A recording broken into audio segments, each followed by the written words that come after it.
এবার নজর রাখছি বঙ্গের দিকে। অবশেষে গ্রেফতার হয়েছে ক্যানিং এর তৃণমূল নেতা অরিত্র বোস।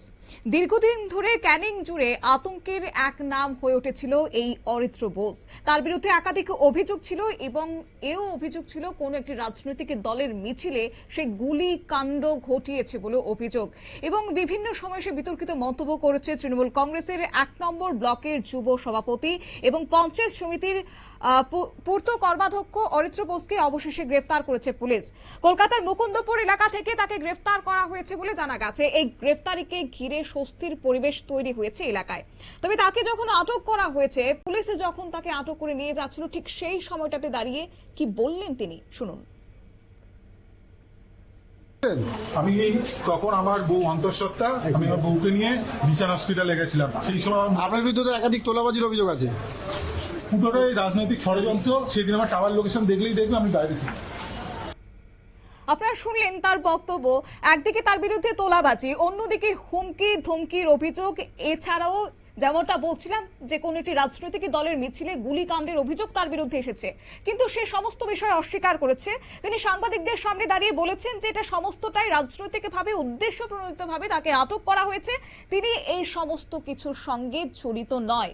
অন্যদিকে বহুদিন ধরেই কিন্তু সাধারণ মানুষের অভিযোগ ছিল যে ভোটের আগে এলাকায় আতঙ্কের পরিবেশ সে তৈরি করেছিল এবং তার অনুগামীরাও এই ঘটনার সঙ্গে জড়িত ছিল। নির্বাচনী প্রচারের সময় মাইক হাতে বিরোধীদের উদ্দেশ্যে একাধিক হুমকির ধমকির অভিযোগ উঠেছে তার বিরুদ্ধে।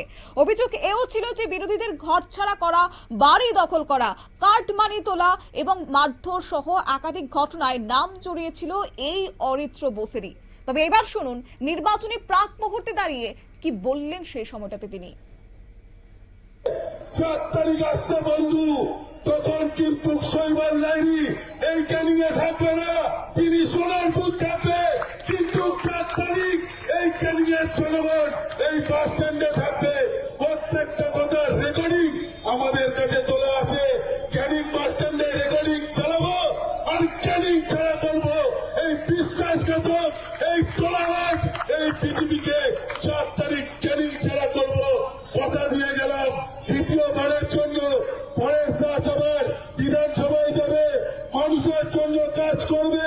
কেউ বা তারা যদি ভেবে থাকেন অপপ্রচার করে পরেশ দাসের ভোটকে আপনারা ভাগ করে নেবেন, ক্যানিং এর মানুষ কিন্তু। তিনি হচ্ছেন ক্যানিং এর তৃণমূল নেতা অরিত্র বোস, অর্থাৎ একটি রাজনৈতিক দলের তিনি নেতৃত্ব, এবং রাজনৈতিক মঞ্চে দাঁড়িয়ে নির্বাচনের প্রাক মুহূর্তে জনগণের উদ্দেশ্যে তিনি বার্তা দিচ্ছেন। এবং সেই বার্তা যদি এই রকম হয়, এত উঁচা সুরে, এত ভয়ানক ভাবে হয়, তাহলে বুঝতেই পারছেন যে তার হুমকির সুর কেমন হবে, তার ধমকির সুর কেমনই বা হবে। বোঝাই যাচ্ছে যে আতঙ্কের পরিবেশ যে তিনি কায়েম করেছিলেন তারই হয়তো বাস্তব অভিযোগ উঠে এসেছে সাধারণ মানুষদের গলায়। এবার শুনবো যে আমাদের প্রতিনিধি গোপাল শীল যুক্ত হয়ে গেছে। গোপালের কাছ থেকে জানবো বিস্তারিত। গোপাল, গোটা বিষয়টা যদি তুলে ধরো। দেখো, তোমাকে বলে রাখি, তুমি জানবে শাসক দল বর্তমানে কিন্তু বিজেপি। বিগত দিনে তৃণমূলের ত্রাস, তৃণমূলের সন্ত্রাস, তৃণমূলের যেভাবে অত্যাচার, অতিষ্ঠ হয়ে উঠেছিল ক্যানিং এলাকার মানুষ। সেই এলাকার কিন্তু বেতাবদশা ছিল, অর্থাৎ শাসক দলের যিনি নেতৃত্ব দিতেন সেই কর্মাধ্যক্ষতা পঞ্চায়েত সমিতির কর্মাধ্যক্ষ, সভাপতি বলতে পারো, সেই কিন্তু অরিত্র বোস। এই অরিত্র বোস গ্রেপ্তার হয়েছে। কিন্তু কেন গ্রেপ্তার হলো? অরিত্র বোসের বিরুদ্ধে নানান অভিযোগ আসছিল। সব থেকে মারাত্মক অভিযোগ ছিল বিজেপি যখন নির্বাচনী প্রচার চালাচ্ছিলেন সেই প্রচারে তিনি গুলি চালিয়েছিলেন বলে একটা অভিযোগ ছিল।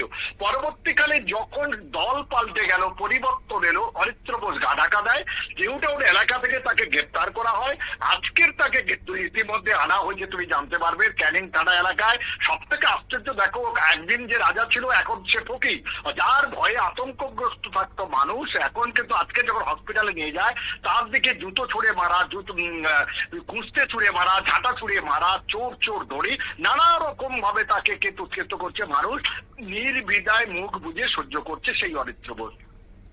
একেবারে। তবে বর্তমানে এলাকাবাসীদের মধ্যে কি প্রতিক্রিয়া রয়েছে? এলাকাবাসীর সঙ্গে কথা বলে জানতে পেরেছি যেভাবে অত্যাচার অতিষ্ঠ করেছিল, মানুষ কিন্তু কথা বলতে পারো না। প্রতিবন্ধী ছেলেরাও বাদ যায়নি, তাদেরকেও মারধর করা হয়েছে, ঘরের গৃহবধূকেও ছাড় দেয়নি। সেই শয়তান বলে অনেকে অভিযুক্ত করেছে। তিনি বলেছেন ত্রাস একজন শয়তান, সেই তার বিচার হোক, তিনি এটাই চাইছেন। ধন্যবাদ। এলাকাবাসীর দাবি হচ্ছে যে দীর্ঘদিন ধরে তার দাপটে ভয়ে মুখ খুলতে পারেনি অনেকেই। ভোট পরবর্তী সময়ে পরিস্থিতি আরো উত্তপ্ত হয়ে উঠেছে বলে অভিযোগ রয়েছে। এমনকি একটি রাজনৈতিক মিছিলে গুলি চালানোর ঘটনাতেও অরিত্র বোসের নাম উঠে এসেছে খোদ এলাকাবাসীর অভিযোগ, যদিও সেই অভিযোগ অস্বীকার করেছেন এই অরিত্র বোস। তবে বর্তমানে তাকে আটক করাতে স্বস্তির পরিবেশ সেখানে রয়েছে। পুলিশের তদন্তে একের পর এক অভিযোগ সামনে আসতে বাড়তে থাকে। অভিযোগ ওঠার পর থেকেই গা ঢাকা দিয়েছিল অরিত্র বোস। বিভিন্ন জায়গায় তল্লাশি চালিয়েছে পুলিশ। শেষ পর্যন্ত কলকাতার মুকুন্দপুর এলাকা থেকে তাকে গ্রেফতার করতে সক্ষম হয়েছে তদন্তকারীরা। এই ঘটনায় রাজনৈতিক মহলেও শুরু হয়েছে জোর চর্চা। অরিত্র বোসের গ্রেফতার হওয়ার খবর ছড়িয়ে পড়তেই খুশির হাওয়া এলাকা জুড়ে। অনেকেই বলছেন যে দীর্ঘদিন পর আতঙ্কমুক্ত হওয়ার আশা দেখছেন তারা। যদিও তৃণমূলের কংগ্রেসের তরফ থেকে এখনো পর্যন্ত এই গ্রেফতারি নিয়ে বিস্তারিত প্রতিক্রিয়া মেলেনি, কিন্তু এখন দেখার বিষয় হচ্ছে এই তদন্তে আর কি তথ্য সামনে আসে এবং অরিত্র বোসকে নিয়ে আগামী দিনে কোন দিকে এগোয় প্রশাসন, সেদিকেই তাকিয়ে রয়েছে সংশ্লিষ্ট এলাকার বাসিন্দারা। সংবাদ আপাতত এই পর্যন্তই। পরবর্তী আপডেটের জন্য চোখ রাখুন শুধুমাত্র নিউজ ভ্যানগার্ডের পর্দায়। নমস্কার।